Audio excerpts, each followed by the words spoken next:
Sveiki. Versle dabar ypač svarbu priiminėti greitus sprendimus. Ir šiaip ne tik versle. Kažkada britų mūsų mėgstamieji mokslininkai paskaičiavo, kad žmonės, kai nori padaryti sprendimą ir po to apmasto ir sulygina su to, kokį sprendimą norėjo padaryti pradžioje, 25% sprendimas sutampa. Tai reiškia, jeigu jie būtų iškart sutikę ir priėmę tą sprendimą, kuriems pirmas atėjo į galvą, jisai dažniausiai sutampa, jie būtų staupę laiką. Ir jeigu dar padarysim dar vieną statistiką, prisiminsime dar vieną statistiką, kad 60% visų sprendimų versle yra klaidingi, taip pat yra kiti britų mokslininkai paskaičiavo. Tai todėl reikia tiesiog labai greitai klysti. Atsiminkime Henry Fordo žodžius, kad stiprus vadovai sprendimus priima greitai ir keičia retai. Ir silpni vadovai daro lygiai atvirkščiai.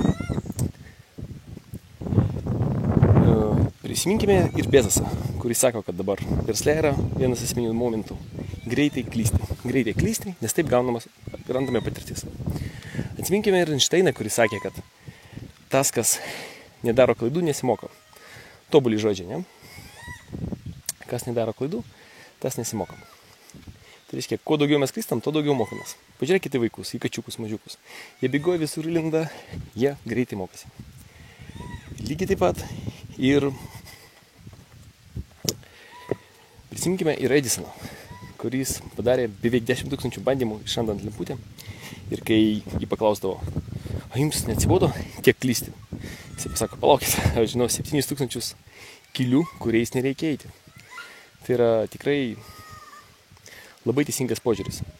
Tarp kitko, greitai ir išeina mano visas kursas apie Product Approach ir Growth Hackingą. Ir čia lemūrai, jeigu ką, dainuoja, jeigu girdite jūs. Tai tenais yra išvis visas kursas bazuotas ant to, kad reikia kuo greičiau klysti. Nes tas, kas daugiausiai suklydo, gavo daugiausiai patirties ir žino visus kelius, kur reikia eiti. Kaip lemūrai, ne? Gina savo teritoriją. Jo, tai tada, kuo daugiau bandome, kuo daugiau klysti, o tenais kažkur ant šono lemūrai, ant backgroundo. Kuo daugiau klystame, kuo daugiau surandame klaidų ir kuo greičiau darome sprendimus, o netime jos. Be abejo, tai neliečia galbūt kažkokių labai sunkių, sudėtingų, labai svarbių sprendimų. Su jais galima šiek tiek, kaip sakant, padėlainti. Juos reikia stipriai apmastyti. Bet viską kitką geriau dirbkite. Labai patiko man Aleksandras Jinovskis. Jisai labai gražiai kalba apie tai, kad kai jūs priimat sprendimą, jūs jau nieko negalit. Jūs jau tiesiog turite tam tikrą savo kompetenciją. Tai tiesiog jūs bet kokiu atveju turite sprendimą priimti greitai. Jums reikia mokintis tam, kad jūs sprendimus galėtumėt priiminėti greičiau. Nes jeigu kai jūs priimat sprendimą, jūs jau esat, kaip nežinau, vištienas sriubė, jūs jau sriuboje, jūs jau nieko negalite pasirinkti, viskas, jūs jau suvirintas. Bet jūs galite atskirai galasyti savo įgūdžius, treniruotės, tam, kad sekantis sprendimas būtų priimamas daug kokybiškesnis. Tai todėl pagrindinė esmė, it's okay. Tai todėl pagrindinė esmė yra, yes. Tai pagrindinė esmė yra, darykite sprendimus greitai ir klyskite kuo dažniau. Dabar laimė tie, kurie daugiausiai klysta. Dar, tarp kitko į tą istoriją. Man atrodo, Intel kompanijos vadovas sakė, kad padviguminti sėkmių skaičių reikia, man atrodo, 100 kartų padidinti nesėkmių skaičių. Aš neatsimenu, ar IBM vadovas. O Hondos kompanijos vadovas, kiek atsimenu, sakė, kad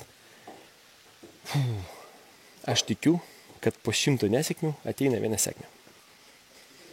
Tai klausimas, o jūs sėdite ir bijot suklysti. Tik jau paskaičiuokit, kad tai nebūtų jūsų lemtinga rizika. Rizika turi būti tinkamai apskaičiuota. Ir apie tai aš jums rašysiu rolik, visą kursą, kuris pasirodys jau, man atrodo, net jau kai šitą knygą išeis, jau ir kursas bus paruoštas. Growth Hacking. Tai priimkite sprendimus greitai, veikite greičiau ir klyskite kuo dažniau.